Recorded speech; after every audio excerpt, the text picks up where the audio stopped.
hemos estado hablando sobre series en todo lo que ha sido la estructura de guiones, libretos e historias. Hemos estado hablando sobre libros, hemos estado hablando con escritores. Y ahora, esta nueva temporada, pues vamos a tener un poco de todo eso. Los lunes vamos a hablar de guiones, los miércoles vamos a hablar de literatura, de libros, de escritura, de métodos de escritura, de procesos para mejorar tu escritura. Y los viernes vamos a estar con Débora hablando de toda la historia, de todos estos acontecimientos, procesos, de las editoriales, bueno, en fin, de cosas que a ustedes como creadores de historias les interesan. Hoy voy a hablar de unas series que he estado viendo que me parece que han comenzado como a romper el molde, han comenzado como a trabajar las cosas de una manera diferente y eso me parece interesante. Tal vez no todos tengan acceso a esas series porque pues no todas están en la misma plataforma, pero sí me gustaría que les echaran un ojo. Siempre estamos buscando la historia más interesante, pero en este nuevo universo del streaming la cosa se complica un poco. Y por eso es bueno poder ver esos ejemplos simpáticos que nos muestran las nuevas posibilidades en lo que se refiere a crear historias para televisión. A ustedes les doy la bienvenida al programa del día de hoy. En este espacio exploraremos el fascinante mundo de la escritura. Además tendremos invitados especiales que compartirán sus experiencias en el mundo de la escritura. Guiones, libretos e historias con Wilson Sarria. Y bien, estos guiones, libretos, historias, hoy hablamos de series y voy a empezar con una serie que en su tiempo, en su momento, capturó pues una cantidad de cosas de la comedia que tenían unos ingredientes muy interesantes y era Ted Lasso. Ted Lasso duró 3 temporadas, ahora debido a su éxito están intentando traerla de nuevo y hay una cosa que me parece interesante y creo que es lo que quiero como recalcar hoy. Siempre he dicho que cuando diseñas una serie, lo más inteligente y lo más sabio es que debes saber cómo se acaba. Obviamente, dentro de todas las series que les voy a mencionar, eso no existe. Ninguno de los creadores, hasta donde yo sé, sabe cómo se van a acabar sus series. Hablando específicamente de Ted Lasso era un personaje que se había creado en un canal de deportes para que comenzara a hablar y a decir una cantidad de cosas y a trabajar unos sketches. Pero fue tan interesante el personaje que le fabricaron una serie. Ahora, esa serie tiene una base de creación inglesa.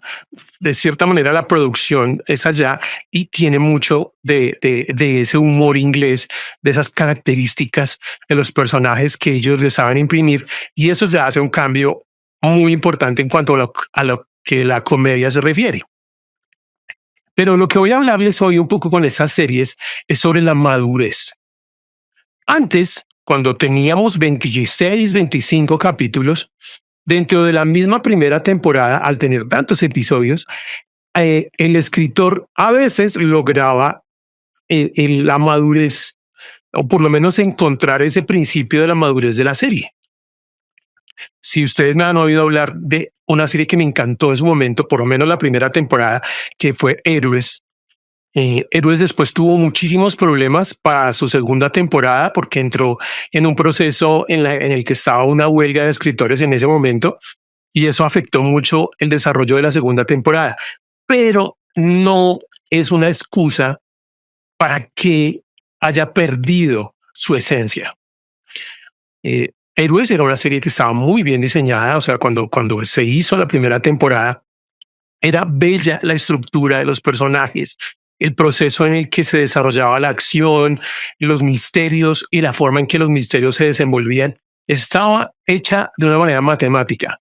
Pero este proceso creativo pues tenía muchos vacíos porque no sabíamos cómo se iba a acabar. Inclusive la cortaron en una 4ª temporada, luego intentaron hacer Héroes Renace, pero igual no tenía, como no sabíamos para dónde íbamos, no teníamos absolutamente nada para aportarle. Entonces eso mataron la serie. Ustedes ven la segunda temporada, cuando se acaba la primera es un cliffhanger muy bacano. Pero cuando comienza, después de los 5 primeros minutos, ya sabes que no, esto perdió su esencia y esto no va a ser lo mismo. Y la vimos porque creíamos que en algún momento se iba a levantar y jamás se levantó. Pero no pasa lo mismo con nuestro amigo Ted Lasso. Y aquí hay una cosa que hay que tener en cuenta, y es que estamos hablando de temporadas de muy pocos capítulos, 8 capítulos, 13 capítulos, y hasta ahí pare de contar. En este momento hay una serie para streaming que es completamente diferente, que se llama The Pitt, que tiene 18 episodios, pero está trabajando en que cada episodio es una hora de turno del hospital. Entonces, listo, para que lo tengan en cuenta, eso es como una cosa así extraña que ha pasado. De resto, vamos entre 8 episodios. Ese es como el promedio, de 8 a 3 episodios, pero los 8 son como el genérico. Entonces, Ted Lasso, cuando empezó la primera temporada, pues había puesto la sartén en el horno, en la carne en el horno, y entonces, pues conocimos los personajes, nos atrajeron los personajes. Eso fue lo primero que hizo Ted Lasso, que los personajes fueron atractivos y las circunstancias fueron atractivos, y sobre todo esa potencia que tenía Ted Lasso para poder invadir era algo supremamente atractivo. Y segundo, el hecho del efecto del pez fuera del agua en esa primera temporada, que era muy fuerte, porque Ted Lasso no tenía ningún conocimiento del deporte al que iba a ser entrenador. Si la pueden ver, por favor, véanla. Si tienen acceso al mes gratuito, a veces son 7 días gratis en Apple, aprovechen un fin de semana y véanse Ted Lasso. Y otra de las series que les voy a hablar más adelante, que también es muy interesante, en Apple hay 3 series que en este momento vale la pena ver porque, wow. Pero las 3 no sabemos cómo los creadores no saben cómo se van a acabar, y ahí es donde está el vacío. Ahora, la segunda temporada de Ted Lasso, ¿qué pasa con la segunda temporada? Tenía permiso porque nos adentramos en el universo de los personajes. Estábamos yendo mucho más allá. Entonces, es una temporada que tenía sentido. Inclusive para el mismo crew de escritores, había mucha tela para cortar.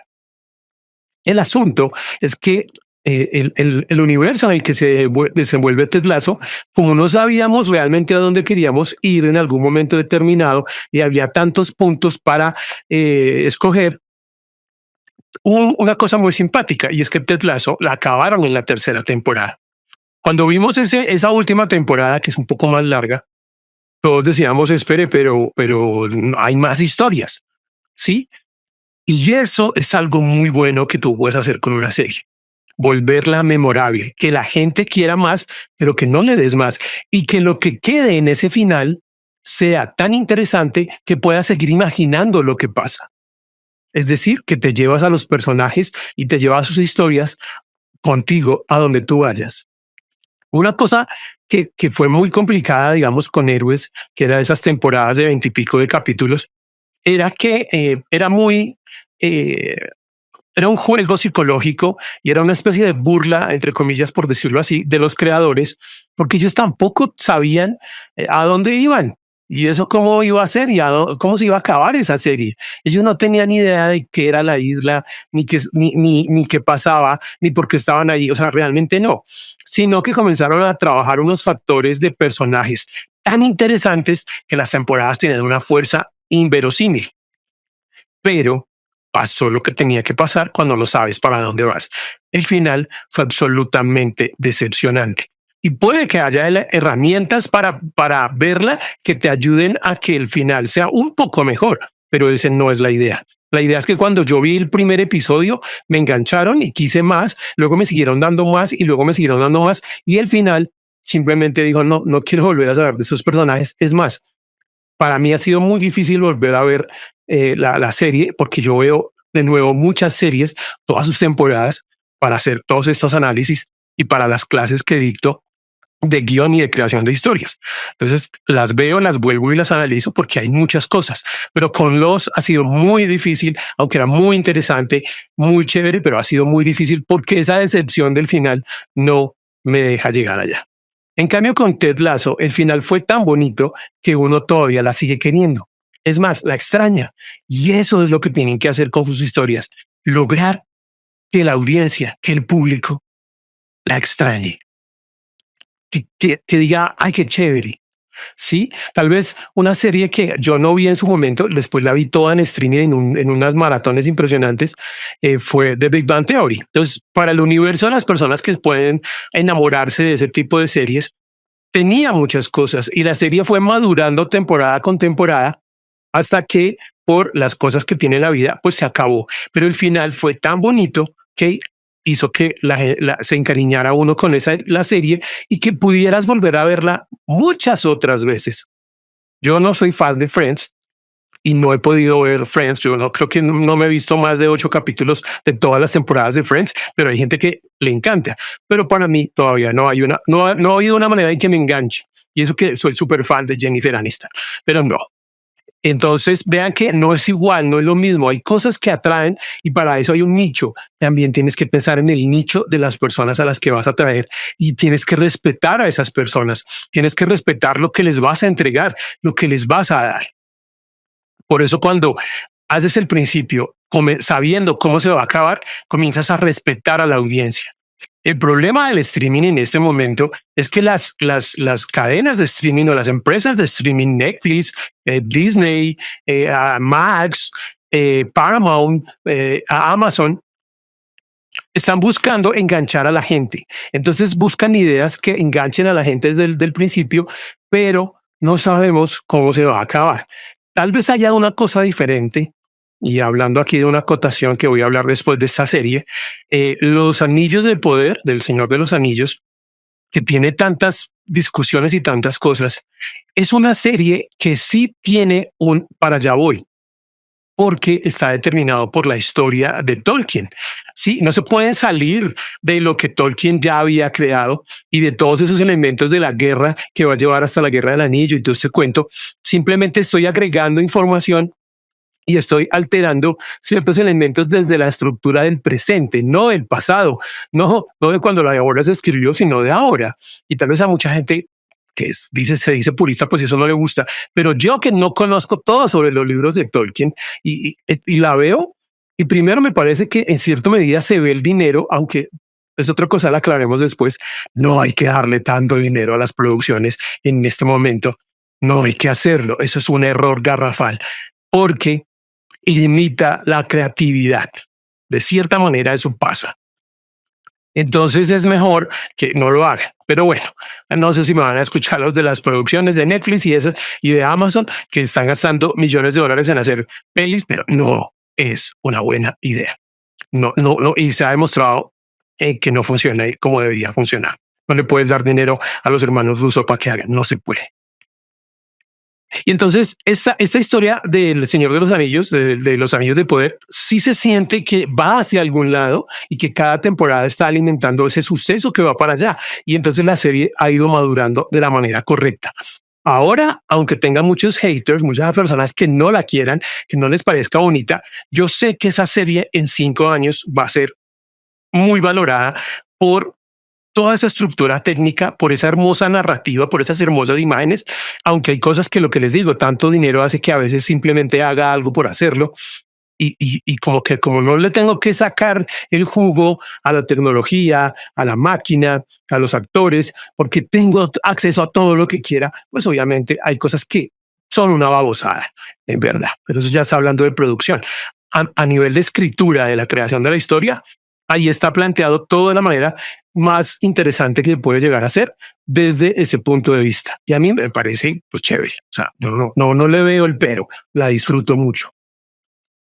Nos vamos a la siguiente. Aparte, ya vimos Ted Lasso y cómo maduró muy bien y tal vez cuando estaba en su mejor momento y que todavía podía resistir otras 2 temporadas, pues la mataron, entre comillas, aunque ahora quieren reanimarla. Veamos si lo hacen bien, porque no es sencillo. Eso no es fácil. La otra serie es una serie que se llama Terapia sin filtro. También está en Apple. Y esta es una serie, son comedias, extrañamente. Estas son comedias, pero son unas comedias con un humor tan interesante, con un humor de cierta manera tan especial. Yo no sé si será fino, pero es especial ese humor. Es un humor que está cargado de emoción, de familiaridad, de familia, de parentesco, de cariño. La primera temporada, cuando analizas la primera temporada, es un poco un humor americano. Es un poco como un humor no burdo, pero sí un tanto fácil de cierta manera. Pero a medida que pasan los capítulos, que conocemos a los personajes, porque al principio, como no los conocemos, entonces las situaciones de humor tienen que ver con el gag, con la frase instantánea que no tiene profundidad. Pero como después de que se acaba la primera temporada, ya hemos conocido a estos personajes de una manera muy profunda, porque nos los han presentado muy bien a todos estos personajes principales que son tan bonitos. Cuando comienza la segunda temporada, el humor es supremamente emocional. O sea, es algo tan cargado de emoción que, por Dios, o sea, no puedes dejar de sentirlo en el pecho porque te ríes, pero también hay algo que te toca la fibra. Y eso implica que ellos tampoco saben cómo se va a acabar esta serie. Es mucho más difícil plantear el final de esta serie, la verdad, es mucho más complicado, pero sería bueno que ya dijeran, bueno, vamos a hacer 5 temporadas y se va a acabar así. Y créanme que es una belleza hacer eso. Pero bueno, si no lo tienen, por ahora pueden disfrutar de la primera y de la segunda temporada de unos capítulos espectaculares a nivel de cosas emocionales. Obviamente lo que les digo es un nicho tal vez no muy amplio, tampoco es un nicho muy pequeño el que puede llegar a gustar esta serie, y tal vez si pueden escribirme al correo Wilson Sarri Escritor y a las redes sociales. Y aquí pueden dejar los comentarios en el podcast sobre cuáles son sus series favoritas. Anoten sus 3 series favoritas y así puedo ayudarlos. Si quieren, puedo ayudarlos a que encuentren series que realmente les van a gustar si no las han visto. Entonces, eso es una tarea y es una misión que realmente es muy interesante porque hay gente que busca mucho en las plataformas qué veo ahora de tanto que sale. Entonces podemos crear como una especie de mini biblioteca para los que tienen Netflix, para los que tienen Amazon, Paramount, para los que tienen una y la otra. Decirle, bueno, si a ti te gustan los procedimentales policíacos, entonces aquí está esta y esta y esta. Si te gustan las opciones un poco truculentas y cosas así como Yellowstone, por ejemplo, hay otras historias en otras plataformas que también les pueden gustar. Entonces, si les gustan de los espías y la acción, también hay unas buenas series por ahí en las plataformas. Pero ya hablando de esta, como esta no se ha acabado todavía, la terapia sin filtro apenas va en su segunda temporada y por ahora no creo que tenga tintes de finalizar, aunque en Apple son muy extraños, ellos se mueven muy diferente a las demás plataformas, eh, sí la van a poder disfrutar y tal vez si no hay una tercera temporada, la van a extrañar muchísimo. Va a ser una de esas series que si ustedes son de esas personas que les va a gustar esta serie, se van a enamorar de ella y la van a recordar el resto de su vida, porque es supremamente bacana, es hermosa en muchos sentidos. El diseño de la fotografía, los personajes, es muy bonito, por lo menos en lo que yo les puedo llegar a decir desde mi experiencia como creador y también como espectador. Es supremamente bonita en muchos niveles, así que vayan y la disfrutan y aprenden cómo construir personajes, cómo fabricar textos emotivos, situaciones emotivas, porque es que aquí hay una detrás de la otra. O sea, tú ves un capítulo y no termina una escena cuando la siguiente ya te está haciendo reír y ya cada frase es impresionante, es fuerte, es especial y te conmueve y te ríes y te gusta, en fin. Eso no lo he visto en ninguna otra serie de esa manera. La tercera serie de Apple, de la que les voy a hablar un poco, también está en su segunda temporada, es Severance. Y esa es una serie que sorprende por muchos elementos porque es supremamente atractiva. Igual, esta serie de Severance es para un nicho mucho más pequeño. Pero si les gustan los misterios, si les gusta la ciencia ficción y si les gusta esa parte en que la ciencia ficción explora y explota la humanidad y las emociones de las personas, entonces Severance les va a gustar. Les va a gustar mucho porque los va a poner a prueba de muchísimas maneras. Y la primera temporada es como el descubrimiento, o sea, me están envolviendo en este mundo supremamente extraño de que toman a las personas, o sea, tú en el día, yo no quieres trabajar, por decirlo de alguna manera. Entonces a ti te contratan para que en las noches te meten en un lugar específico y despiertan dentro de ti otra personalidad completamente diferente y esa personalidad trabaja en el horario, en ese horario, pero al que te pagan es a ti. Entonces hay una cantidad de cosas sociales, psicológicas, muy profundas, muy interesantes, muy locas. Y en la primera temporada, pues vemos ese a nivel de misterio, ese nivel de intriga, ese nivel de suavidad y de imágenes muy interesantes, de un manejo de la cámara y de la técnica y de la dirección supremamente profundo. Eso es para que aprendan un montón de cosas ahí si quieren analizarla. Y la segunda temporada es, o sea, ellos elevaron el nivel un montón. Es que hay un plano secuencia al principio de la segunda temporada, en el primer episodio de la segunda temporada, hay un plano secuencia que es técnicamente y visualmente hermoso, maravilloso, es sencillo, es un solo man corriendo por un poco de corredores, pero qué cosa tan bien planeada, qué cosa tan bien ejecutada, qué bonito ese plano secuencia. Y hay una cosa en el séptimo episodio, yo todavía no lo he visto porque lo he dejado, o sea, he estado como ahí, venga, quiero aprovechar, ya se va a acabar la temporada, pero el séptimo episodio dicen cosas muy bonitas de él. Cuando lo vea, les voy a contar. Pero si quieren saber, los espacios son tan cerrados en Severance, es como si no saliéramos, como si estuviéramos encerrados en una habitación todos y nos metieran ahí, aunque hay lugares más amplios, pero es como si todos estuviéramos metidos en ese sótano, la verdad.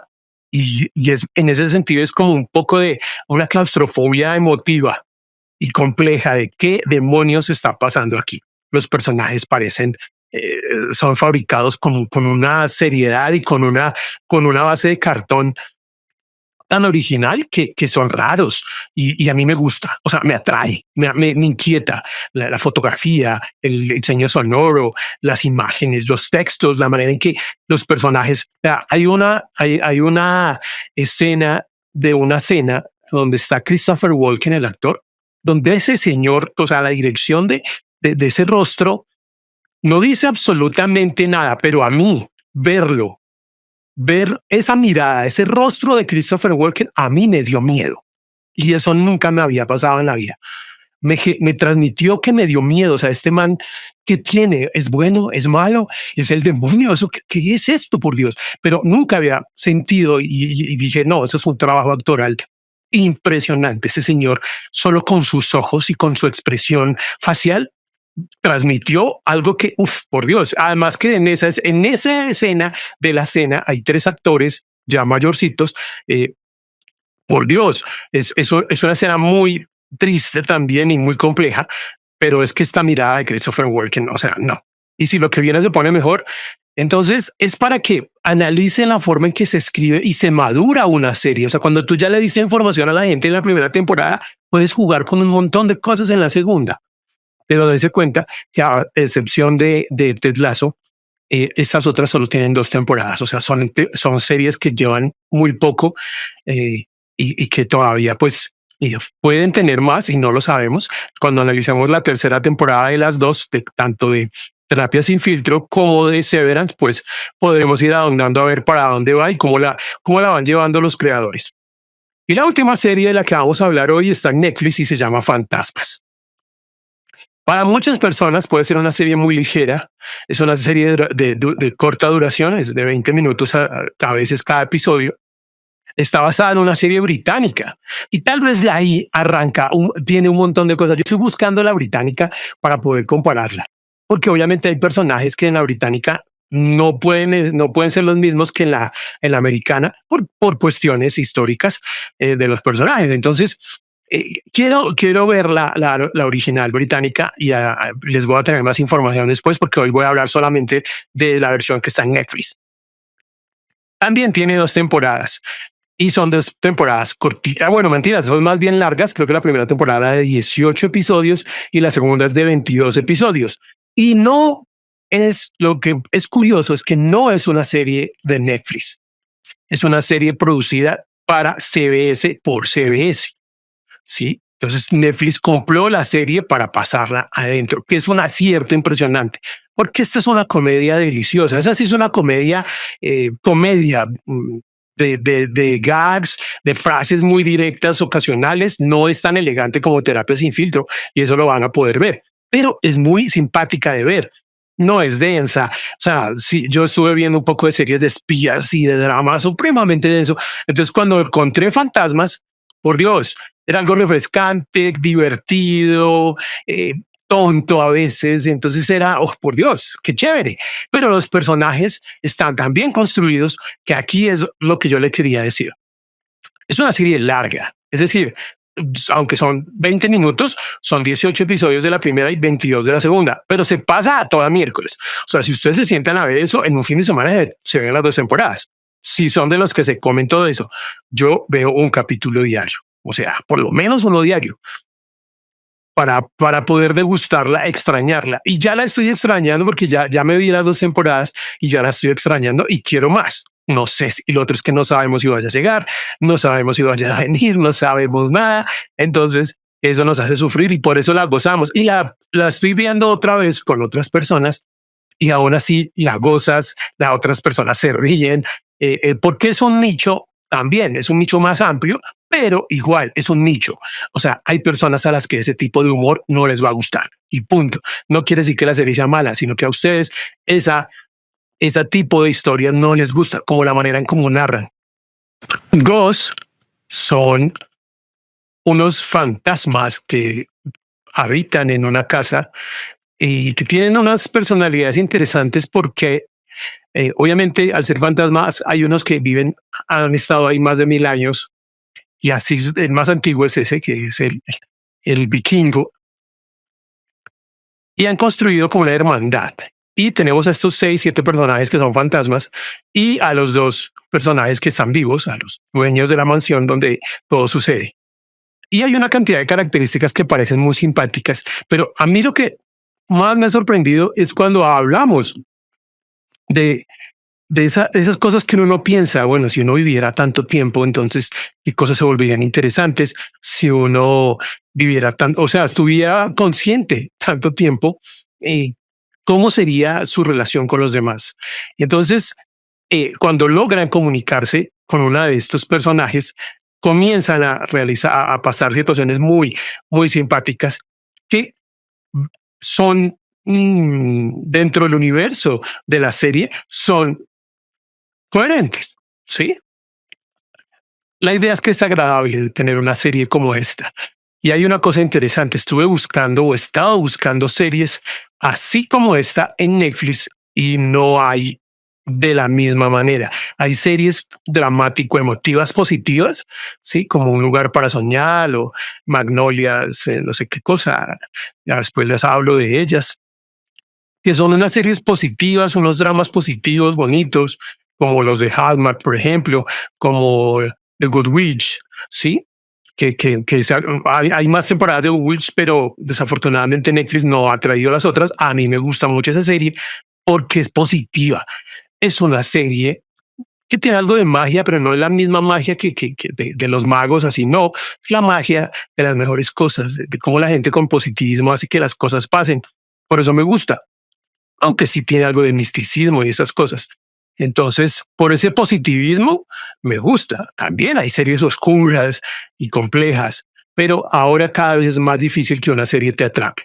Entonces, por eso les he mencionado estas series para que ustedes puedan ir hasta allá, observarlas allá y decir si es primero si esta clase de historias les agrada. Si les agrada esa clase de historias, entonces analícenla, cómo está escrita, eh, cómo está estructurada, escena por escena y luego capítulo por capítulo. Y así sucesivamente van a poder comenzar a enriquecer su propio proceso. Sobre todo porque en Fantasmas hay muchísimos personajes y son capítulos de 20 minutos. Entonces, ¿cómo hago para manejar a todos estos personajes, a más de 8 o 10 personajes en la serie y que no se sienta que todo o que quedó flojo o que es muy denso o en fin? Vean, ahí es donde está el secreto, de donde está como en lo que yo les digo, averigüen eso cómo funciona. de eso se trata. Ahí es donde está el truco de esa serie. Aparte de que es una serie ligera, no es del mismo humor americano de las sitcoms, no es igual a ese, es otro tipo de humor, un poco más elaborado, por decirlo de alguna manera, y ahí es donde ustedes van a ganar muchísimo. O sea, no es como Big Bang Theory, no es como Two and a Half Men, no es como cómo conocí a tu madre, no es de esa clase de humor. El humor de fantasmas es un poquito más fino. Entonces, sí, no estoy diciendo que el otro no sea fino, pero es otro humor, es distinto. El humor de esas sitcoms americanas es diferente. Y esta serie, al venir de una serie inglesa, tiene un humor mucho más elegante, por decirlo así.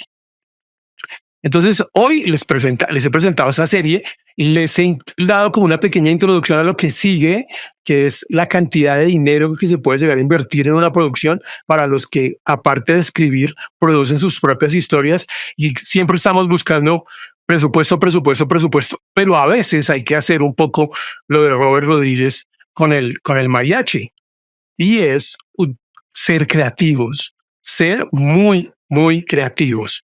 ¿Sí? Y hacer que las cosas realmente funcionen.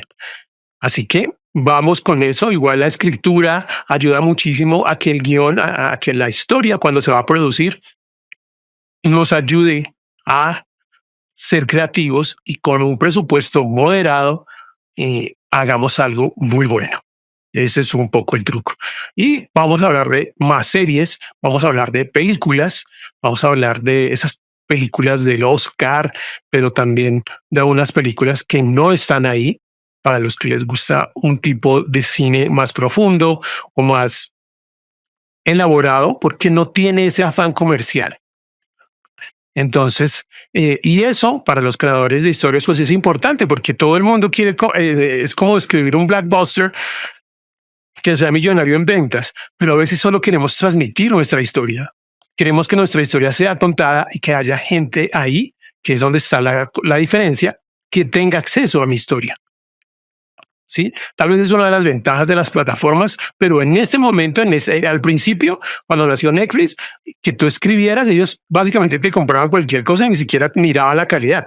Eso tuvo que cambiar porque no podía sostenerse en el tiempo, pero sí implica que puedas llegar a crear historias que sean diferentes, que sean llamativas, que tengan un nicho especial y que las plataformas se interesen en esas historias. Porque he visto muchas historias también que digo yo, no debieron haberle gastado el dinero a eso, por lo menos a esa producción con esa calidad.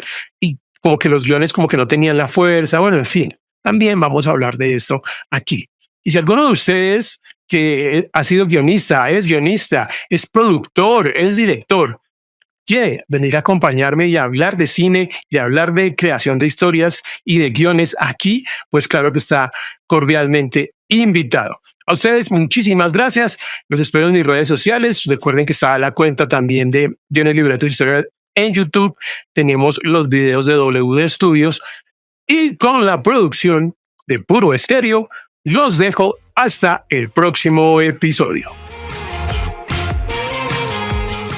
Guiones, libretos e historias con Wilson Sarria.